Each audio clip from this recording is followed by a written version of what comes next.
जय हिंद दोस्तों, बिंदास धीरज में आपका स्वागत है।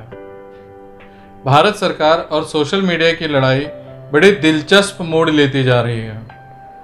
वहाँ ट्विटर अपनी जिद पर अड़ा है, व्हाट्सएप अपनी जिद पर अड़ा है, वहाँ सरकार नोटिस पे नोटिस दिए जा रही है। मुझे लगता है ट्विटर जो है वो नरेंद्र मोदी को डोनाल्ड ट्रंप समझने की गलती कर रहा है। ट्विटर को ये समझ में नहीं आ रहा है कि जो नरेंद्र मोदी 250 से ज़्यादा ऐप एक झटके में चाइना की अगर वो बंद कर सकते हैं, बैन कर सकते हैं, और उसके बावजूद दुनिया का कोई देश उनको घुड़की देना तो दूर की बात है, कुछ बात भी नहीं कह पा रहा है, उनको रोक भी नहीं पाया, तो ट्विटर उनका क्या कर लेगा। नरेंद्र मोदी ने बड़ी सफाई से ट्विटर पे कुछ दिनों से अपनी उपस्थिति बंद कर दी है। वो ट्विटर पे कोई ट्वीट नहीं कर रहे हैं। ट्विटर अपनी जिद पर अड़ा है। वह नहीं समझ पा रहा है कि अभिव्यक्ति की आज़ादी के नाम पे वो किसी को बैन नहीं कर सकता है। कंगना रनौत को उसने बैन कर दिया। कुछ दिनों पहले उसने अपने गलत ताकत का इस्तेमाल करते हुए उसने अमेरिका के राष्ट्रपति तक को बैन कर दिया। उसकी इतनी हिम्मत। लोकतंत्र का मतलब क्या होता है? सोशल मीडिया को यह समझना चाहिए कि न्याय और संविधान से बड़ा वो नहीं है। उनकी दादागिरी को कंट्रोल करने की जरूरत है, नियंत्रित करने की जरूरत है। भारत सरकार व्हाट्सएप से क्या चाह रही है? व्हाट्सएप से सिर्फ वो इतना ही चाह रही है ना कि जो फेक न्यूज़ आ रहे हैं उसका सोर्स खाली भारत सरकार को बता दे। अब यहाँ विपक्ष हो या व्हाट्सएप हो, वो सीधे से कह रहे हैं कि ये ऐसा करने से अभिव्यक्ति की आज़ादी का हनन होगा। भाई, फेक न्यूज़ देना, किसी को गाली देना, गलत बातें करना, किसी को बेइज्जत करना, अश्लील करना, ये अभिव्यक्ति की आज़ादी कब से हो गया? अभिव्यक्ति की आज़ादी तो ये होती है कि आप अपनी बात शालीनता से, संवैधानिक तरीके से किसी के आगे कहें। किसी को फेक न्यूज़ के द्वारा किसी पे समाज पे अराजकता फैला देंगे और ये आपकी अभिव्यक्ति आज़ादी हो गई। विपक्ष कह रहा है कि सरकार अभिव्यक्ति की आज़ादी पर दबाव डाल रही है।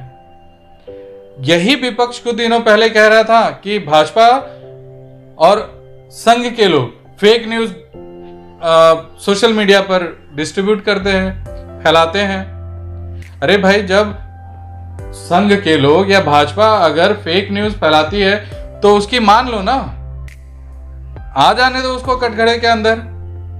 क्या जरूरत है कि उसका आप पक्ष ले रहे हो? खुल जाने दो बात कि फेक न्यूज़ भाजपा फैलाती है।